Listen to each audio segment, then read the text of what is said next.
എന്താണ്? ബഹുമാനപ്പെട്ട മാലിക് ഇമാം എഴുതി വെക്കുന്നു, ആ മയ്യത്ത് ഇങ്ങനെ കയ്യത്ത് കട്ടിൽ കൊണ്ടുവയ്ക്കപ്പെട്ട് സ്വഹാബത്ത് ഉൾക്കൊള്ളുന്ന ആളുകൾ നിസ്കരിച്ചു കൊണ്ടിരിക്കുന്ന സമയത്ത് മയ്യത്തിന്റെ കഴുത്തിന്റെ ഭാഗത്ത് അനക്കമുണ്ടെന്ന് സ്വഹാബികൾപ്പെട്ട ചിലർക്ക് തോന്നി. നിസ്കാരം കഴിഞ്ഞ സമയത്ത് പലരും പറഞ്ഞു, അല്ലാഹ്, ഈ മയ്യത്തിന്റെ മരണത്തിൽ ഞങ്ങൾക്ക് ദുരൂഹതയുണ്ട്, ഇതൊന്ന് അഴിച്ചേ പറ്റൂ. മയ്യത്തിന്റെ കഫം അഴിച്ച് പരിശോധിക്കണമെന്ന് നിർബന്ധിക്കുകയാ. നേരത്തെ ഇങ്ങനത്തെ ഒരു സംഭവമില്ലാത്തതാ. മഹാന്മാരായ സ്വഹാബത്തിന്റെ സാന്നിധ്യത്തിൽ വെച്ച് തലക്കുമീതെ കെട്ടിയ കെട്ടടിച്ചിട്ട് ഓരോ തുണിയും നീക്കിയപ്പോ സുബ്ഹാനല്ലാഹ്, മുഖം മുഴുവനും പഞ്ഞി കൊണ്ട് പൊതിഞ്ഞിരിക്കുകയോ. കണ്ണിൽ പഞ്ഞി, മൂക്കിൽ പഞ്ഞി വെക്കുമല്ലോ, വായിൽ പഞ്ഞി വെക്കുമല്ലോ, ന്റെ അവയവങ്ങൾ മുഴുവനും പഞ്ഞി വെക്കുമല്ലോ. ഈ പഞ്ഞിക്കെട്ട് മുഴുവനും നീക്കിയിട്ട് തുണി നീക്കിയപ്പോ സുബ്ഹാനല്ലാഹ്, ശക്തമായിരിക്കുന്ന ഒരു മൂർഖൻ പാമ്പ്, ഒരു പാമ്പ് ഈ മയ്യത്തിന്റെ കഴുത്തിൽ വരിഞ്ഞു മുറുക്കിയിട്ടുണ്ട്. അത് പത്തി വിടർത്തിയിട്ട് ഇതിന്റെ കവിളിൽ വെച്ചിട്ടുണ്ട്. ഇടക്കിടക്ക് പത്തി വിടർത്തിയിട്ട് നെറ്റിയിൽ ഇങ്ങനെ കൊത്തുന്നുണ്ട്. സ്വഹാബത്തിന് അത്ഭുതപ്പെട്ടു, ഇതെന്തു കഥയാ? ഞങ്ങൾ മയ്യത്ത് കുളിപ്പിച്ച സമയത്ത് കണ്ടിട്ടില്ല, കഫൻ ചെയ്ത സമയത്തും കണ്ടിട്ടില്ല, എപ്പോഴാണ് പാമ്പകത്ത് കയറിയതെന്നറിയില്ല. മഹാന്മാരായ സ്വഹാബത്ത് അബൂ സഅലബത്തുൽ ഖുശനി തങ്ങളെ പോലുള്ള സ്വഹാബികളൊക്കെ ഹദീസ് എടുത്ത് ഉദ്ധരിക്കുകയാണ്. ഹബീബ് മുത്ത് റസൂൽ പറഞ്ഞിട്ടുണ്ട്, വീടിലോ പരിസരങ്ങളിലൊക്കെ പാമ്പ് കണ്ടാ പെട്ടെന്ന് നിങ്ങൾ കൊന്നുകളയരുത്. 1, 2, 3 തവണ അതിന് പാട്ടിന് പോകാൻ വേണ്ടി നിങ്ങൾ പറയണം. ബഹുമാനപ്പെട്ട നൂഹ് നബിയുമായിട്ടുള്ള കരാറ് കൊണ്ട് സുലൈമാൻ നബി തമ്മിലുള്ള കണ്ടീഷൻ അനുസരിച്ച് ഞങ്ങളെ ഉപദ്രവിക്കാതെ നീ വിട്ടു നിൽക്കണമെന്ന് പറയണം. 1, 2, 3 തവണ പറഞ്ഞിട്ട് പോകുന്നില്ലെങ്കിൽ കൊന്നുകളയണം. ബഹുമാനപ്പെട്ട സ്വഹാബത്ത് പറഞ്ഞിട്ട് പാമ്പിന് കൂസലില്ല. ആയിരക്കണക്കിന് സ്വഹാബത്തിന്റെ സാന്നിധ്യത്തിൽ വെച്ച് ഈ മയ്യത്തിന്റെ കഴുത്ത് മുറുക്കുകയാ, നെറ്റിയിൽ കൊത്തുകയാ. ഈന്തപ്പന മട്ടൽ കൊണ്ടുവന്ന് സ്വഹാബത്ത് തല്ലിക്കൊല്ലാൻ ഒരുങ്ങുകയാണ്. ബഹുമാനപ്പെട്ട സ്വഹാബത്ത് തല്ലാനൊരുങ്ങുമ്പോ ഈ സർപ്പമങ്ങ് പത്തി വിടർത്തി എഴുന്നേറ്റ് നിൽക്കുകയാണ്. സ്വഹാബത്തിന് അത്ഭുതമില്ല. മുത്തുനബി സ്വല്ലല്ലാഹു അലൈഹി വസല്ലമ തങ്ങളിൽ നിന്ന് 30,000 അത്ഭുതങ്ങൾ കണ്ട സ്വഹാബികളാ. ചരക്കല്ലുകൾ തസ്ബീഹ് ചൊല്ലുന്നത് കേട്ട സ്വഹാബികളാ. ഈന്തപ്പന നടക്കുന്നത് കണ്ട സ്വഹാബികളാ. അല്ലാഹ്, മാൻപേട പൊട്ടിക്കരഞ്ഞ് സങ്കടം പറയുന്നത് കേട്ട സ്വഹാബികളോ, ഒട്ടകത്തിന്റെ പ്രഭാഷണം കേട്ട സ്വഹാബികളോ, ഈന്തപ്പന മുട്ടി വിങ്ങിപ്പൊട്ടി കരഞ്ഞിട്ട് സങ്കടം പറഞ്ഞത് കേട്ട സ്വഹാബികളോ, അവർക്ക് അത്ഭുതമല്ല. ആഖിർ സമാനിലെ മക്കളെ, കെട്ടുകഥകളല്ല, വാറോലകളല്ല. ബഹുമാനപ്പെട്ട മാലിക് ഇമാം എഴുതുകയാണ്, ആ സർപ്പം എഴുന്നേറ്റ് പറഞ്ഞതെന്താണ്? അല്ലാ, ഹബീബ് മരിച്ചിട്ട് 1 പതിറ്റാണ്ട് പോലും തികഞ്ഞില്ലല്ലോ, മറന്നുപോയോ?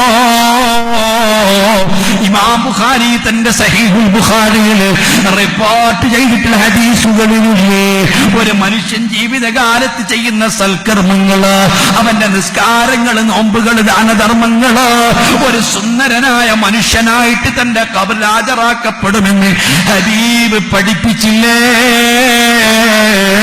അതേപോലെ തന്നെ ഒരാൾ ചെയ്യുന്ന ദുഷ്കർമ്മങ്ങള്, താൻ ചെയ്യുന്ന തിന്മകള്, ഹറാമുകള്, കുറ്റകൃത്യങ്ങള് ക്ഷുദ്രജീവികളായി തന്റെ ഖബറിലുണ്ടാകുമെന്ന് ഹബീബ് പഠിപ്പിച്ചതാ. ഇവനെ വിട്ട് പിരിയാൻ കഴിയൂല, പുറത്തുനിന്ന് വന്നതല്ല, ഇറങ്ങുകയില്ല. പ്രവർത്തനങ്ങളോ, കുറ്റകൃത്യങ്ങളോ, ചെയ്ത തിന്മകളോ പിരിയാൻ പറ്റൂല. ആ വേണമെങ്കിൽ സ്വഹാബ മയ്യത്ത് കഫൻ ചെയ്തിട്ട് മറവ് ചെയ്തോ. സമാനിലെ മക്കളെ, സർപ്പം പറയുന്നു മുത്തു മുഹമ്മദ് റസൂലുള്ളാഹ് അവിടുന്ന് പഠിപ്പിച്ചിട്ടില്ലേ? 99 സർപ്പങ്ങളുണ്ടാകുമെന്ന്. സുല്ലിത ഫീ ഖബരി 99 തന്നീന, 99 സർപ്പങ്ങളോ. അതിലൊന്നാണ് ഞാൻ രക്ഷപ്പെടാമെന്ന് കരുതിക്കൂടെ? 3 വിഭാഗം ആളുകളെ ഖബറിൽ കൂടെ കിടക്കാൻ, അവരെ കഴുത്ത് പിടിച്ചു മെരുക്കാൻ, നെറ്റിയിൽ കൊത്താൻ ഞാനുണ്ടാകുന്നതാ. അള്ളാഹുവിന്റെ പള്ളികളിൽ നിന്ന് നിസ്കരിക്കാൻ വേണ്ടി വിളിക്കപ്പെടുന്നത് ഈ ക്രിസ്ത്യാനികളെയല്ല, ജൂതന്മാരെയല്ല, ഇതര മതത്തിൽപ്പെട്ടവരെയല്ല. ഹബീബായ മുത്ത് മുഹമ്മദുർ റസൂലുള്ളാഹി മദീനത്ത് ഇസ്ലാമിക ഭരണം നടത്തുന്ന കാലത്ത് അവിടെ ജൂതന്മാരുണ്ട്, അവിടെ ക്രിസ്ത്യാനികളുണ്ട്, പല മതത്തിൽപ്പെട്ടവരുണ്ട്, അഗ്നി ആരാധകരുണ്ട്. മുസ്ലിമീങ്ങൾ മാത്രമേ ഇവിടെ ജീവിക്കാവൂ എന്ന് ഇസ്ലാം മതത്തിലില്ല. ഇസ്ലാം മതത്തിൽ ഭീകരവാദമില്ല, തീവ്രവാദമില്ല. നിസ്കരിക്കാത്തവര് നാട്ടിൽ നിന്നുകൂടാന്നില്ല, നോമ്പെടുക്കാത്തവര് നിന്നുകൂടാന്നില്ല. ഓരോരുത്തർക്കും അവനവന്റെ മതമനുസരിച്ച് പ്രവർത്തിക്കുവാനൊക്കെ മദീന എന്ന മുത്തുനബിയുടെ രാഷ്ട്രം അവിടെ സൗകര്യപ്പെടുത്തി കൊടുത്തതാ. അതുകൊണ്ട് തന്നെ അന്നവിടെ മദീനത്ത് പള്ളിയിൽ വാങ്ങി വിളിക്കുമ്പോ നിസ്കരിക്കാത്ത ജൂതന്മാർക്ക് പ്രശ്നങ്ങളില്ല, നിസ്കരിക്കാത്ത ക്രിസ്ത്യാനികൾക്ക് പ്രശ്നങ്ങളില്ല, നിസ്കരിക്കാത്ത അഗ്നിയാരാധകർക്ക് പ്രശ്നങ്ങളില്ല. ഇസ്ലാം അടിച്ചേൽപ്പിക്കുന്ന മതമല്ല. ഓരോരുത്തർക്കും അവനവന്റെ മതവും അവനവന്റെ ആശയവും അതനുസരിച്ച് ജീവിക്കാൻ സ്വാതന്ത്ര്യം കൊടുത്തിരിക്കുന്ന മതമോ.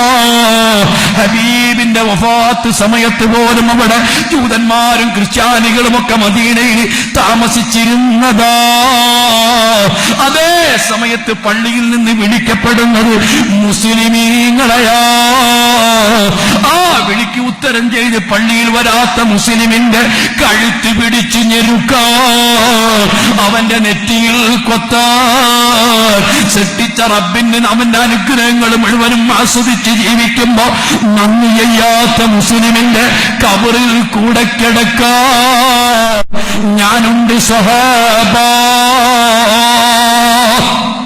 മാത്രമല്ല അള്ളാഹുവിന്റെ ഖുർആൻ ഓതിയിട്ട് റസൂലുള്ളാഹിന്റെ ഹദീസ് ഓതിയിട്ട് പടച്ച റബ്ബിന്റെ ശിക്ഷകളെ കുറിച്ച്, താക്കീതുകളെ കുറിച്ച്, സുവിശേഷങ്ങളെ കുറിച്ച് ബോധമുള്ള പണ്ഡിതന്മാര് ഉപദേശങ്ങൾ നൽകുമ്പോ ഞങ്ങൾക്ക് കേൾക്കേണ്ടതില്ല, ഉപദേശങ്ങൾ വേണ്ട, വഅദ് പറയണ്ട, ഞങ്ങളെ നന്നാക്കണ്ട. നിലപാടോടുകൂടി ധിക്കരിക്കുന്ന ധിക്കാരികളായ ആളുകളെ കബറിൽ കൂടെ കിടക്കാൻ, അവരെ വള കഴുത്തി പിടിച്ചു ഞെരുക്കാൻ ഞാനുണ്ട് സ്വഹാബാ. വേണമെങ്കിൽ മയ്യിത്ത് കുളിപ്പിച്ച് കഫൻ ചെയ്തോ, മറവ് ചെയ്തോ, ഇറങ്ങാൻ കഴിയില്ല. എന്നെ തല്ലാനും കൊല്ലാനും നിങ്ങൾക്ക് സാധ്യമല്ല. ആയിരക്കണക്കിന് സ്വഹാബത്തിന്റെ സാന്നിധ്യത്തിൽ ആ മയ്യിത്ത് സർപ്പത്തോടുകൂടി കഫൻ ചെയ്ത് മറവ് ചെയ്തു. അല്ലാഹു സുബ്ഹാനഹു വ തആല ഒരു ഉമ്മത്തിനെ പാടെ അവഗണിക്കാതിരിക്കുമ്പോ, ഒരു ഉമ്മത്തിനെ പരിഗണിക്കുമ്പോ, ഒരു ഗ്രാമത്തിലെ ജനങ്ങളെ പരിഗണിക്കുമ്പോ, അവർക്ക് റഹ്മത്ത് ചെയ്യുമ്പോ, അവരോട് പടച്ച റബ്ബ് കരുണ ചെയ്യുമ്പോൾ ഇത്തരം അനുഭവങ്ങളും യാഥാർത്ഥ്യങ്ങളുമൊക്കെ കാണിച്ചു കൊടുക്കുന്നതാ. വലനുദീഖന്നഹും മിനൽ അദാബിൽ അദ്നാ ദൂനൽ അദാബിൽ അക്ബരി ലഅല്ലഹും യർജിഊൻ. ചെറിയ ചെറിയ പനിഷ്മെന്റുകളൊക്കെ പടച്ച റബ്ബ് ആളുകൾക്ക് തിരിച്ചു വരാൻ, ചിന്തിക്കുന്നവർക്ക് ചിന്തിക്കാൻ, തിരുത്തുന്നവർക്ക് തിരുത്താൻ റബ്ബ് കാണിച്ചു കൊടുക്കുന്നതാണ്. പാടെ റബ്ബങ്ങ് അവഗണിച്ചാൽ, ലലാലത്തുദ്ദേശിച്ചാൽ ഇത്തരം ദൃഷ്ടാന്തങ്ങൾ പടച്ച റബ്ബ് പിന്നീട് കാണിക്കുകയില്ല. മുഹമ്മദുർ റസൂലുള്ളാഹ്. ഉമ്മത്തിനെ അല്ലാഹു തആല രക്ഷപ്പെടുത്തണമെന്ന് ആഗ്രഹിക്കുമ്പോൾ ചെറിയ ചെറിയ സംഭവങ്ങൾ കാണിച്ചു കൊടുക്കും. അത് പാടെ അല്ലാഹ് അവഗണിച്ചാൽ അത്തരം തിരുത്താൻ റബ്ബ് അവസരം നൽകുകയില്ല. അല്ലാഹു നമ്മയൊക്കെ രക്ഷപ്പെടുത്തുമാറാവട്ടെ, അല്ലാഹു നമ്മെ കബൂൽ ചെയ്യുമാറാവട്ടെ.